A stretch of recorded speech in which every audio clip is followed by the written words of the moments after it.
Hello friends आउ एक blog रे आपन बहुत बहुत स्वागत आ पर देखि पड़थिबे छतु आछि पाଳ छतु एठी मु माने किचन अछि लंच प्रिपरेशन लागि पड़छि तो छतु प्रथम बाछि नउछि बाछि की ताको क्लीन करकिना रखिनेबी एपटे कौन कर कोबी आलू तरकारी बनवार अच्छी से कोबी आलू को ये मु आगे भाजी नौ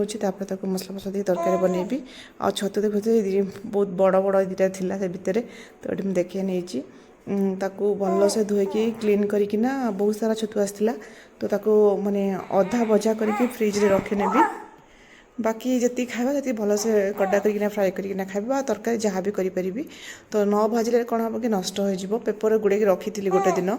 बाकी बेस दिन तो रही से क्लीन करके भलसे हल्दी पाउडर पानी में पकई क्लीन करके किसी टाइम रखिनेबी तापर ताको भजा भजी करी तो ये बहुत थर धोइला नेक्स्ट एटा आउ थे धोची धोईकिना भल से क्लीन कर चुपुड़ीकिना आउ गोटे जगह रखिनेबी तापर ताको भजा करवा तो एमती आज ब्लॉग एबेठु ही स्टार्ट करछि ट्विन्स बेबी मान सहित तो चलतु आपने ब्लॉग टी देखु भल लगे लाइक कमेंट करूँ पुणी के पुणी ब्लॉग रे जस्ट आज अच्छी केमती कौन डेली लाइफस्टाइल ट्विन्स बेबी मान सहित केमती कौन है बस से ही आउ कि ना डेली लाइफस्टाइल रूटीन आउ कि ना तो आप देखो एंजॉय करूँ लाइक करूँ आठी मुझे एडिटिंग कला बेले बेबी सान को धरी तो से पार्टी करुच्ची तो ठीक अच्छे छतु भजा कारण पियाज पकई फ्राए करनी कारण आपको रखा फ्रिज रे तो से आगे एमती अधा भजा करके रखिनेब तापर जी खावा मुझे भल से फ्राए करी तो एमती से भितर जड़े उठीगला सान ताको ये मुझे धरिकी टे बुलेबी एबी एडिटिंग कला ही धरी कांदुला तो देखिपे छतु भजा रेडी हो कहती हाफ माने अधा भजा कर बट मु भल से भाजी नहीं आगे कड़ा कर भाजी नेबी खावाई तो आज कोबी तरकारी भात छतु भजा तीला लंच आउ कि ना तो लंच थोड़े रेडी हो आज मुझे एकुटिया ही खाइबार था अन्न बास नी से माने लंच करने आसबेनि कही तो से मुझे एका ही खाई ना मिसिक खाई था तो इवनिंग टाइम रे मुझे बसईकिना किछटा वीडियो बनाऊली तो भाविली सर्ट्स एमती कर बुलाऊली कांदा कांदी करूला तो सर्ट्स देखी थे वीडियोटा मुझे छाड़ी सारी अलरेडी तो आपको धरी बुलाबुली कर सारापर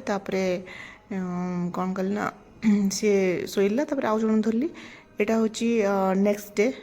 वीडियोटा नेक्स्ट डे कौ बार मन पड़नी नॉनवेज डे ही तो माछ आसला खइंगा माछ आउटी बालकनी रे गैस रखिकिना ये रोषे करूँगी कहीं जो दिन मो माछ भाजुची चारिआडे तेल फेल होना डबल काम हुए आउ ट्विन्स बेबी मान सहित ये सब क्लीन करवा माने एते टाइम दे हेनी तो से भाविली बाहर ही भाजी नवा तो माछ भजा भाजुली भाजी सारे तापर ये उठीगला धरी पुणी शुआईकिना शोला सब तरकारी प्रिपेरेसन कर सोरिष करी खइंगा माछ सोरिष तो आलू फालू पकईकिना मसला रेसिपी तो शेयर करनी सब शेयर करुच्ची तो एका सागर पकईदेली फुटिला माछ तरकारी आम रेडी हो खइंगा माछ सोरिष आंबुल पकई पुणी करी तो लंच थाली रेडी सेदिन सोरिष तरकारीटा माछ सोरिषटा बहुत ही बढ़िया होता बहुत टेस्टी होता कहीं आंबुल पकईकिना कराइला बहुत ही बढ़िया होता देखिए लंच थाली तो लंच थाली तो मुझे डेली शॉर्ट्स अपलोड करे तो आपण मानू आज ब्लॉग टी केमती कौन लगिला निहाती भाव में गोटे लाइक कर भूलें रही फ्रेंड्स पुणी देखा जब टाइम मिल गोटे ब्लॉग आसबि से पर्यंत आपण मैंने वेट करेंगे देखा नेक्स्ट ब्लॉग रे।